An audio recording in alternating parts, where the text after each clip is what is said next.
democracy. Thank you. Thank you, made sir. your point. There is Shashi Tharoor. Shashi Tharoor.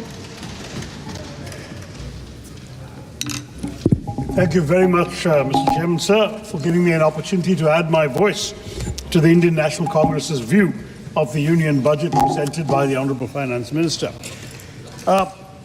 Mr. Chairman, sir, this underwhelming budget has been a woefully missed opportunity. For after all, this was the government's chance to prove to the citizens of India, after the colossal setback the BJP suffered in the recently concluded general election, that the Prime Minister and the Finance Minister have actually listened to the concerns of the people. But once again, they've let the people of India down. The budget is in many ways an emblem of this government's economic mismanagement and financial recklessness, made all the more worse by its divisive policies. This budget makes it abundantly clear that the BJP has run out of ideas. Rather than being a vision statement of the economic future of the country, this budget is an illustration, as has been pointed out by many, of their politics. Their priorities chiefly revolve around appeasing their two regional allies, forgetting there are 26 other states and 8 union territories whose people have nothing to be happy about. But even out of those two, the people of Andhra Pradesh have much less reason to be happy at the supposed allocations made to their state in the budget. The budget only commits to arranging 15,000 crores towards the development of Amravati. This is not an allocation. It merely entails the facilitation of loans by the centre from multilateral development organizations to your state. Instead of amounting to a form of financial support from the centre, this commitment will only add to Andhra's existing debt burden. The other promises made, of course, are the very ones broken in the NDA's first term. One only hopes that another no-confidence motion will not again have to follow. Now, 4 other states have received the government support for natural calamities, all NDA rule states, Bihar, Assam, Sikkim and Uttarakhand. On the other hand, India alliance states find themselves cast out and ignored. Indeed, Karnataka, Tamil Nadu, as well as my home state of Kerala, have time and again sought funds for natural calamities, from cyclones to rapid coastal erosion, and they've got none. Bihar received 26,000 crores for its highways, but Karnataka had sought and got nothing for the critical road infrastructure projects in Bangalore. For the government of India, it seems some states are more equal than others. Now, this inclination to bias is not limited to state allocations either. If one looks at the specific concessions on basic customs duty given to 3 cancer drugs, it turns out they're all made by the same pharmaceutical company. Why were various other costly life-saving drugs being imported into the country overlooked for this exemption? On that subject, Mr. Chair, I find it worrying that the government has completely disregarded the augmentation of existing healthcare infrastructure. In my own state of Kerala, many were hoping to hear a mention of the long proposed aims in Kerala. Alas, even with the presence of 2 ministers of state from Kerala, the government has continued to disappoint us. Bias, Mr. Chairman, takes many forms. This budget fails to consider that in our country today, private investment is sputtering, consumption growth is slow, real rural wages are plummeting, overall wages are in decline, and demand for investment credit has collapsed. As a result, returns on labor are low, and so are returns on debt capital. Only equity and private profits are booming. The situation is perverse, sir. Luxury watches, premium cars, and business class travel are reporting huge increases in sales and net profits. But the purchases of ordinary people have plunged. Baniyan genji खरीदने के लिए लोगों के पास पैसे नहीं हैं. But SUV sales are rising, and small car and two-wheeler sales are tanking. It is starkly clear why inequality in India today is said to be worse than during the British Raj. Even when all the flaws that beset a developing country, ill health, poor education, abysmal housing, poor sanitation, malnutrition, infant mortality, all linger in India, a multi-billionaire can preside over an obscenely extravagant wedding, reportedly spending 5,000 crores, while in the sprawling slums of the same city, most Indians struggle to survive on less than 200 rupees a day. This government does not frame its policies with those 200 rupees a day people in mind. Instead, it gives tax breaks to favored capitalists and corporates in the name of boosting private investment. But in fact, this government's corporate tax cuts have meant a revenue loss over the last 5 years of an astronomical 8.7 lakh crore rupees foregone by the government. Who has this benefited, Mr. Chairman? Can you tell us where the jobs are, Madam Finance Minister? Where is the capital investment? While no one, Mr. Speaker, expected any better from this government, it's extraordinary that in India, individuals pay more direct tax than corporates. Budgeted figures of higher direct taxes from individuals and lower from corporates will surprise voters and should shame the government. Perhaps they are ashamed since they've stopped even releasing detailed GST revenue collection data, allegedly because their GST collections are so high that they dare not reveal the extent to which the Aam Aadmi is subsidizing this government through regular purchases that they pay GST on, while the government subsidizes a favored few. But once again, concealing data is a specialty of this government. Remember the PM CARES Fund. During the UPA years, Mr. Chairman, personal income tax was 21% of total tax collection, corporate tax was 35%. Today, the share of corporate taxes out of total tax collection is the lowest level ever at just 26%, while the share of personal income tax in total tax collections has increased to 28%. But while this has gone on, private investment has nosedived from a peak of 35% of GDP under Dr. Manmohan Singh to below 29% during this government's 10 years of BJP rule. So the corporate tax cut has put over 8.7 lakh crores in the pockets of billionaires, while the middle class and the Aam Aadmi continue to bear the weight of heavy taxation.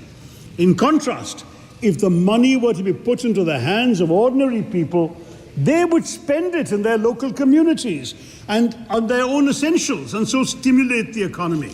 It would be a matter of spending on roti kapda or makan rather than on the pockets of those who happen to support the BJP. So I want to point out to the Honourable Finance Minister, in her absence, of course, that 1/3 of our population lives under 100 rupees a day. And if we are to have a budget that addresses their needs, we must pay attention to those crucial sectors of our economy that are conspicuous in their absence from this budget. My colleague Kumari Shelja has already addressed the emissions and agriculture, so in the interest of time, I won't touch that and farmers' welfare. But consider, for instance, that the word health is mentioned only 4 times in the speech. Indeed, Madam Minister did not even discuss healthcare at length. At a time in India when 55 million of our most vulnerable citizens are annually cast below the poverty line because of having to spend on healthcare, this budget offers nothing tangible for this vital sector. Was it really so long ago, Mr. Chairman, that COVID-19 rampaged through across the world, wreaking havoc and exposing our massively inadequate and ineffective healthcare sector? Yes, if one were to look at the budget, it would seem that the pandemic has been forgotten, for allocations to the Ministry of Health and Family Welfare have decreased as a share of the overall expenditure from 2.16% in 2019 to 1.9% in the budget. At the same time, the Ministry of Ayush has had an allocation nearly doubling. The fact is that India is just not spending enough on health. Brazil, Russia, China, South Africa, the other BRICS countries spend roughly 14 to 15 times more than us. Until recently, even Bhutan, Nepal, Maldives were outspending us. This year, the budget outlay for health has seen a minuscule rise, yet far from the aspiration of 5% of the GDP, the Modi government's health expenditure as a proportion of GDP remains stagnant. And we are even distant from spending the minimum 2.5% that was outlined by their government in the national health policy. We also must address the so-called missing middle. According to Niti Aayog, these are the people who have no health insurance cover and are too well off to be eligible for the Ayushman Bharat Yojana. When flagged in a 2021 Niti Aayog report, the government said they would take notice of this, and yet here we are in 2024 with no health solution at all for this middle class. This is highly irresponsible and reflective of our government's inability to afford something as basic as healthcare insurance cover to some of our neediest citizens, offering health insurance to employees at negotiated rates, reducing GST on health insurance premiums, offering such tax benefits as increased exemption limits under Section 80D of the Income Tax Act, could all have been ideas for the finance minister to make health insurance far more affordable and accessible, especially for the middle section, the missing middle of our population, which is growing according to the government, but she has completely overlooked them. The truth is, Mr. Chairman, that even when it comes to a sector as indispensable as public health care, the mantra of the BJP, as with everything else, has been rebrand, not revamp. And so you've had India's health and wellness centers, which need more funds and more staff to provide cost-effective treatment to ordinary Indians, regardless of their faith, being renamed Ayushman Arogya Mandirs, casting a secular institution of a secular nation into an overtly religious mold.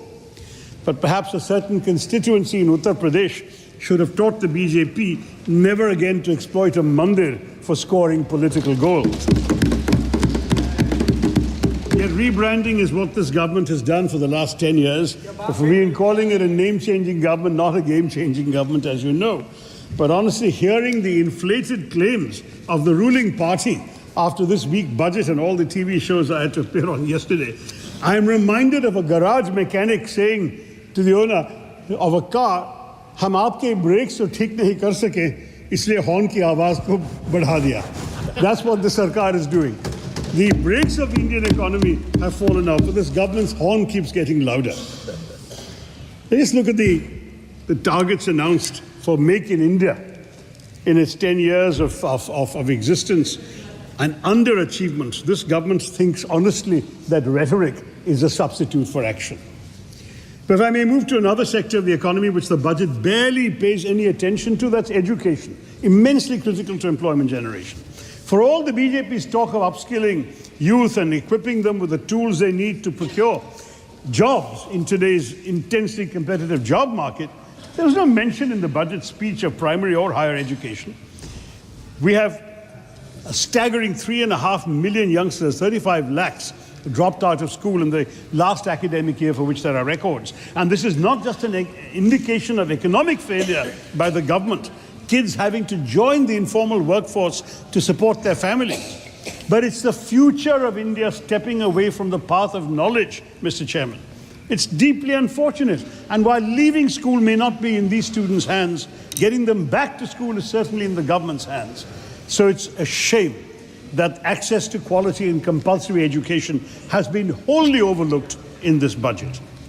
Education has been allocated a miserly 1.2 lakh crore rupees, which is a 7% decrease from the revised estimated allocation of 23-24. More alarming is the fact that the allocation for the Department of School Education and Literacy as a share of the total budget outlay reduced from 3.16% in 2013-14, the last year that we were in government, when the UPA was there, to just 1.53% in 24-25. And the combined allocations for both the departments have declined from 4.7% as a share of the total budget expenditure in our last year to 2.53% in your so far last year. Now, as a share of GDP, it's even worse. It's a horrifically low 0.36%. The government's own new education policy of 2020 recommends that the education budget should be 6% of GDP. Now, Mr. Chairman, if this Modi government cannot even meet the goals that they set for themselves, then what can we expect of them, Mr. Chairman? In continuance of their onslaught in education, by the way, the budget has slashed the funding for the UGC by 60%. Sir, my party has allocated 20 minutes to me, sir. So I have another 6 or 7 to go. You are having 15 members. No, sir, I've been told 20, and I've prepared accordingly, please. But they've slashed the UGC budget by 60%, and fears do abound now that this will reduce the UGC to purely a regulatory agency, encourage universities to start more self-financing courses, creating an additional financial burden on students, and will also make more universities dependent on loans from the Higher Education Financing Agency, a complete transformation in our education environment. On top of that, in 2019, the government introduced a 4% education and health cess, which is not a sustainable source of revenue for the government, but this cess has financed 70% of total educational expenditure after 2015. So that is another source of worry. So there's little to cheer on health and education, but should we welcome the government's belated recognition of the worst ever employment crisis in our country in history by their borrowing the Congress Party's proposed apprenticeship scheme and renaming it? No. First, because the exaggerated claims of the government that it added 125 million jobs in its 10 years, including 47 million last year, are completely fake. They include unpaid labor, and even 1 hour's work a week has been counted as a job. Second, because they've diluted our scheme. We had proposed an apprenticeship which would lead to jobs. They've reduced that to an internship, which is only assistance. They've only restricted to 500 top companies. We had it open-ended. We offered 1 lakh per person. They're offering only 5,000 rupees a month. And on top of that, they're saying 10% from CSR funds. CSR funds are meant for social welfare benefits and not for the companies to spend on themselves. So I have to say, on top of that, you have the fine print in the annexure that says that the participation in these companies is voluntary. I don't know how they're going to define the 500 top companies, and how would these companies voluntarily shoulder the government's burden of creating an economy where there are enough jobs. The precedents are not encouraging. Can the government tell us what became of their 10 years of skill development efforts? How many of those trained have been placed in real jobs? What about the schemes for women? Why is female labor force participation at a record low today of 28%? मगर चलिए सभापति जी, बहुमत हारने के बाद BJP तो हमारे सुझाव मानने लगी, ये तो अच्छी बात है अगर इससे भारत की भलाई हो जाएगी. But it's amusing to me that the BJP had to lose its majority in parliament before they became receptive to effective suggestions from the opposition. Let me immodestly point out that it was I who in the Lok Sabha on 10th of March 2016 asked the late Finance Minister Shri Arun Jaitley to reduce or remove angel tax in order to strengthen the startup ecosystem. And I'm glad to see that 8 years later, a finance minister has heeded my words and abolished it. So, chalo der aaye, durust aaye. But I have to say that the finance minister's rosy claims on FDI are belied by facts. FDI as a ratio of GDP has in fact collapsed from an average 2% of GDP to 0.5% of GDP last year, the lowest in a decade. One big reason for stunted private investment is the heightened risk perception of the Indian economy. Foreign companies actually pulling money out of our country. Some $44.4 billion have been pulled out in 23-24. And actual FDI, that is investments minus what they take out, has fallen to 26 billion, which is a 37% drop, according to RBI data, and the lowest number since 2006-07, when the UPA was in power. Similarly, the government's disservice of removing indexation benefits under the long-term capital gains tax is unforgivable, because countless members of the middle class worked tirelessly for years to be able to afford a house or make an investment in real estate to secure a pakka house for their families, and it's no longer a viable investment because you no longer can index the appreciation of that value to inflation, and you will pay a much larger sum as a result. In this example, a couple of minutes more, sir. In this example, we are looking at the government taking more taxes out of the pockets of the middle class, out of people who might even end up losing money in the course of buying and selling a property, which may be the only one that they can afford. So the real worry with all of this is that you're going to see a strong resurgence of cash transactions in purchases of property. It'll bring the real estate economy back into the deadly pool of black money. So much for na khaunga, na khane dunga. I must say, sir, the government keeps boasting of capex and infrastructure, but the fact is that, and it even says it'll create jobs in the tourism sector because of this. But the truth is, how can you create jobs or strengthen tourism when your refusal to reduce GST in hotels has made India amongst the costliest destinations? You exhausted 20 minutes already, please. Or indeed boost tourism when everything in the infrastructure we're seeing is collapsing. Terminal 1 in Delhi, the roof has collapsed. Rajkot and Jabalpur, the canopies have collapsed. 5 bridges have fallen in Bihar last month. And Mumbai's Trans-Harbour Link, which was inaugurated by the PM in January of this year, has developed cracks. So what the finance minister ought to do is allocate resources to fix our infrastructure rather than boasting about the tourists it will attract. I'm going to wrap up, sir, with just one sad comment further before I conclude, which is the accidents and the failure of the government to implement its own kavach that it's been talking about. We've had grisly and ghastly railway accidents, but the kavach system has only utilized less than half of the money allotted to it in the last budget, and only 1% of the total amount of railway lines that are supposed to have been equipped with kavach have been equipped. So this is pretty shameful, and the budget has glossed over it. Nor did the finance minister mention MNREGA, which has been mentioned by others, so I can just say in one sentence that demand keeps going up, but the Modi government keeps reducing its allocations to this. And it's the allocation they've requested now is far short of the amounts requested and required to meet the demands. On top of that, they've deleted job cards. 267% of more job cards have been deleted this year, and the new Aadhaar-based payment system has left 8 million active workers ineligible for payment. This is supposed to be something to help the rural poor. It's actually hurting them, sir. Let me conclude by saying that this budget is a do-nothing, claim-to-do-everything exercise. No matter how much the government ratchets up the mythic vision of a Viksit Bharat and its rhetoric, this is not a budget for a Viksit Bharat.